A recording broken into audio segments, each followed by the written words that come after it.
يا ترى إيه الفرق الحقيقي بين آلة حاسبة سريعة جداً وبين آلة بتفكر بجد؟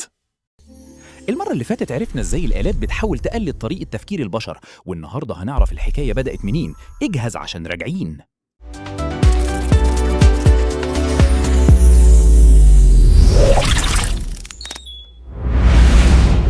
في الثلاثينيات علماء الرياضيات كانوا خايفين وتايهين، وكان عندهم حلم واحد بس: اليقين المطلق.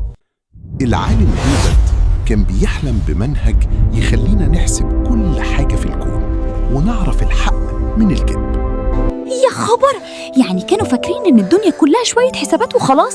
دي حيطة سد يا أستاذ أحمد.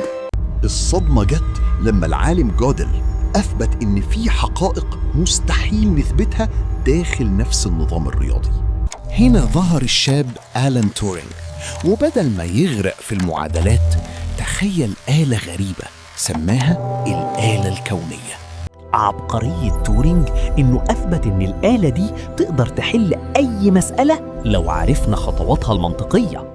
لو عجبكم ذكاء تورينج انزلوا بسرعة شجعونا بالإعجاب واشتركوا في القناة عشان الحكاية لسه طويلة.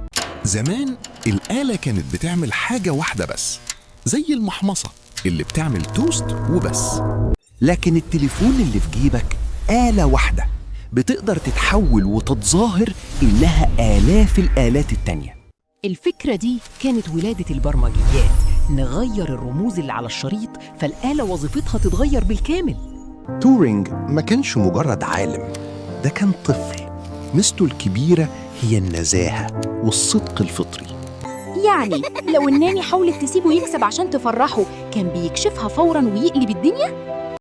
العزلة دي انكسرت لما قابل صديقه موركو، لكن الموت خطفه فجأة، فقرر تورينج يخلد عقله بالعلم.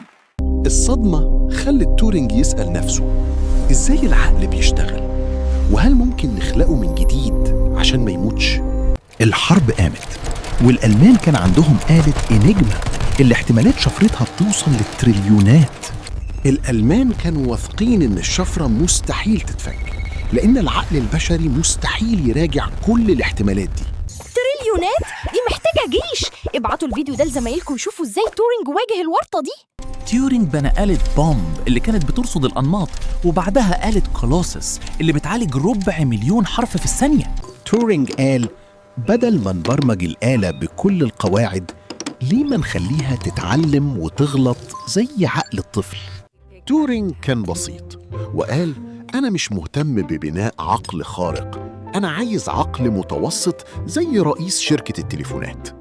عشان كده استخدموا زمان مواسير فيها زئبق عشان تخزن البيانات بنبضات صوتية قبل اختراع السيليكون. في سنة 1956 اجتمع العلماء في مشروع دارتموث وأطلقوا رسمياً اسم الذكاء الاصطناعي بناءً على أفكار تورينج.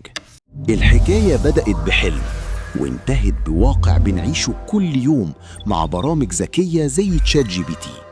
والسؤال دلوقتي، لو الآلة بقت بتتعلم فعلاً، يا ترى إيه اللي يمنعها تتفوق علينا في يوم؟ شكراً إنكم كملتوا الرحلة دي معانا، والمرة الجاية الحكاية هتبقى عن اختبار الذكاء الحقيقي.